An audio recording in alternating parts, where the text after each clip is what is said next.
She was diagnosed with rheumatoid arthritis in 2015, and I've just been watching her sort of not be able to move, and less movement and less movement. And she just had ankle surgery, completely reconstructed and not able to walk. You know, when you have surgery, your immediate thought is, this is the fix, this is the solution. I'm going to be fine. I'll be walking in no time. And that unfortunately wasn't the case for her.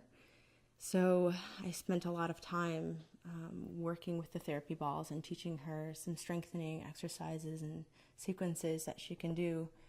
And I actually came face to face with her physical therapist, and her physical therapist said, whatever you're doing, keep doing it, because she's ready to go back to work, and she's not supposed to be going back to work for another 5 weeks.